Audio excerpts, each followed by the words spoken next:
60 ke 120 mmHg, nadinya 84 kali per menit, dan respirasinya 24 kali per menit. Kemudian protein urinnya ibu juga positif 2. Untuk itu dokter menganjurkan ibu akan dilakukannya terapi MGS-4.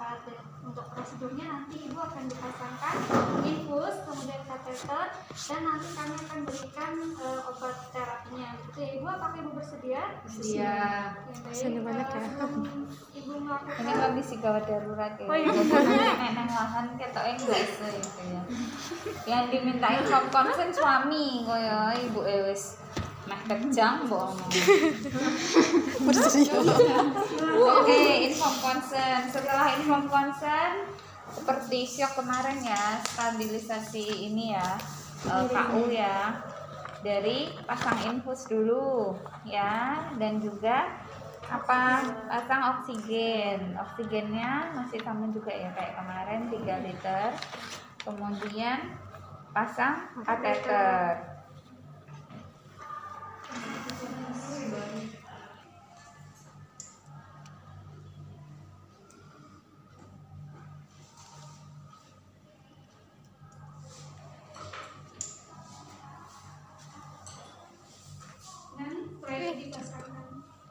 infus dulu. Infus, oksigen. Terus Kateter.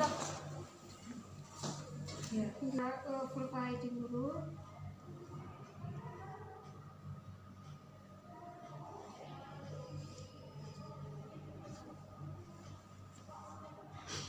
Nggak ada kasar. sudah kan. Nah, mau buka labia minor baru. Udah keluar, berarti sudah pas. Kemudian kita masukkan aquadusnya 10. Cepat gitu. Enggak ada. Kemudian aquadus. Nah ini kan 10 ini. Ada sih. Nah, situ aja. Ya siap. Apa berapa? 1 ampul. Itu ampul semua. Semua yang betul. Dah, siap.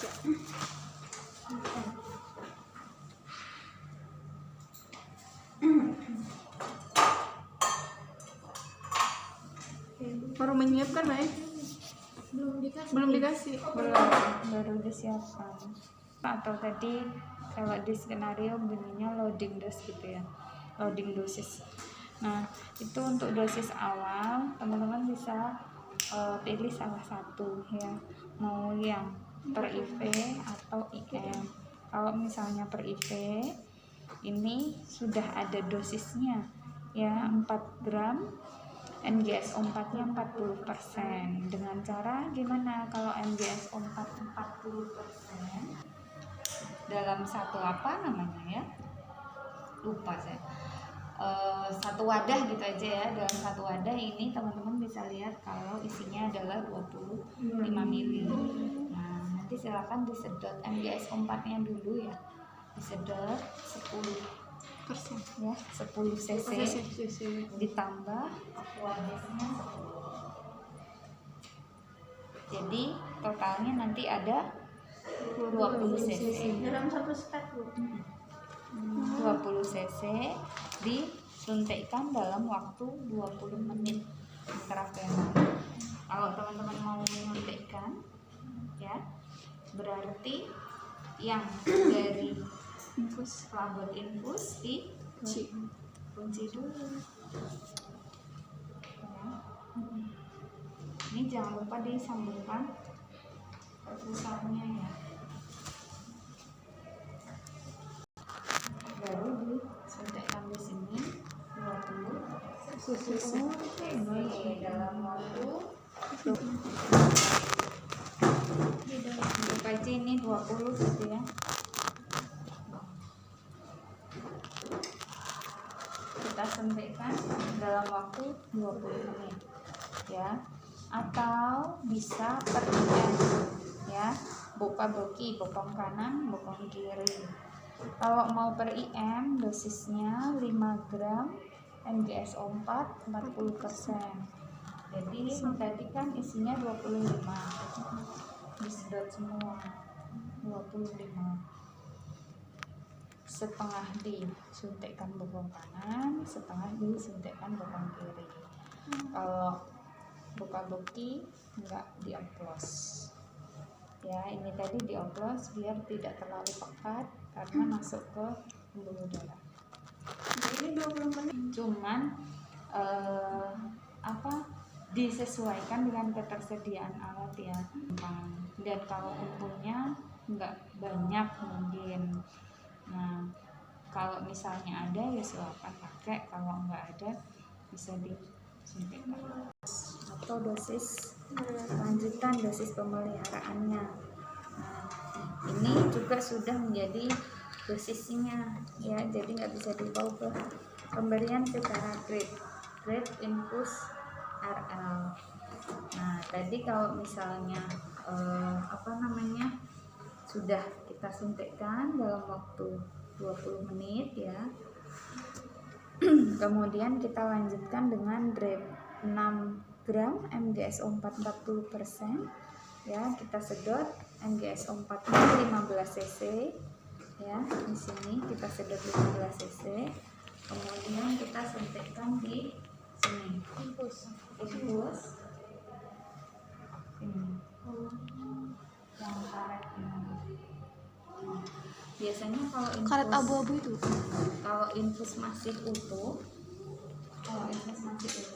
kan ada pelindungnya ya, kanan kiri. Nah kalau kita mau nusuk yang sebelah kanan, buka yang sebelah kanan terus kamu tusuk, ini kan masih ada pelindungnya. Nah nanti kalau kamu mau nyuntik MgSO4 dibuka aja ya, kalau enggak ya misalnya udah kebuka bisa kamu ini dulu, desinfeksi dulu ya. Itu 15 cc ya di dalam pelabot, terus dikocok ya. Jangan lupa kalau pelabot infus ada isinya, ada drip obatnya, ditulis pakai, kalau biasanya di lahan itu pakai spidol ya. Jadi kalau bahasanya infus kosongan berarti ya cuman larutan infus aja ya. Kalau misalnya infus drip oplosan misalnya, kita tulis obatnya apa yang masuk ke situ ya. Ini dihabiskan dalam waktu 6 jam ya, 28 tetes per menit tuh.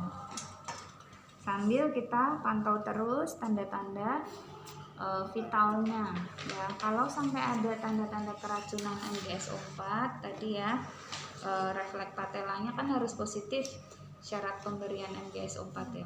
Kalau sampai refleks patelanya negatif, pernafasan kurang dari 16, kemudian ada urinnya sedikit ya, silakan bisa di stop ya. Bila frekuensi pernafasan kurang dari 16 kali per menit dan atau tidak didapatkan refleks patella dan atau terdapat oligouria ya, segera hentikan pemberian MgSO4.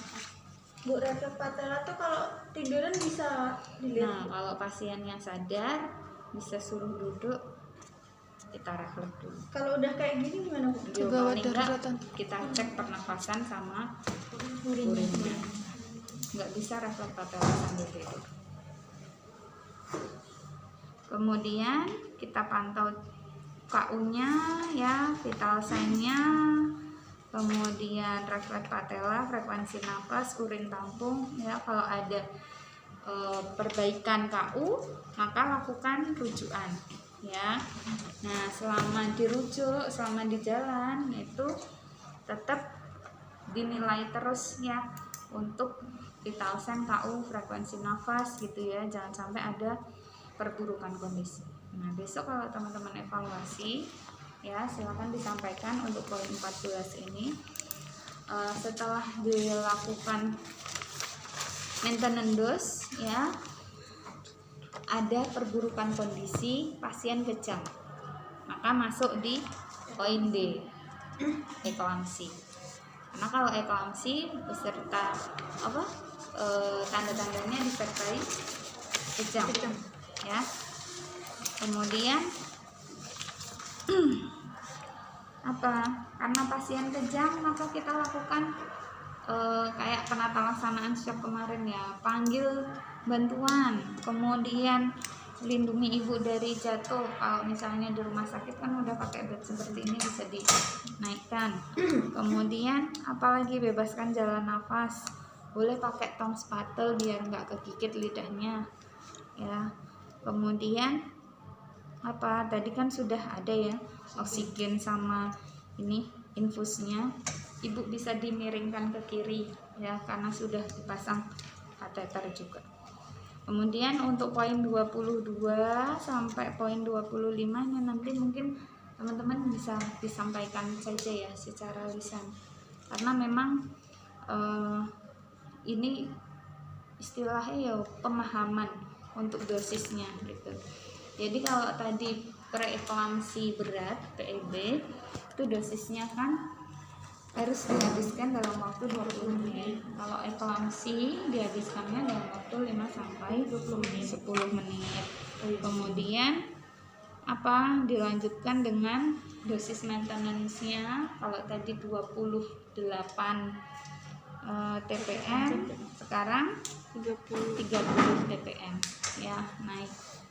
Kemudian setelah tidak kejang, maka beri antihipertensi ya untuk nifedipin secara sublingual atau di sublingual bawah lidah ya. Jadi kalau pasiennya udah nggak kejang aja, baru diberikan nifedipin.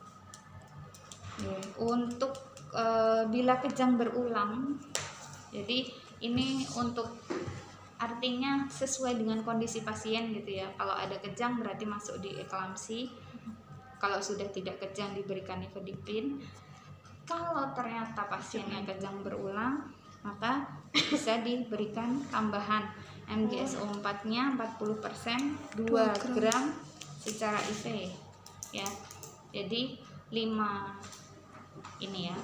cc tambah aqua bidesnya 5 cc. 10 totalnya 10 cc dihabiskan dalam waktu 5 sampai 10 cc. 10 cc. Tanyakan. Jadi sementara ini masih banyak hafalan ya, karena menyebutkan dosis-dosisnya.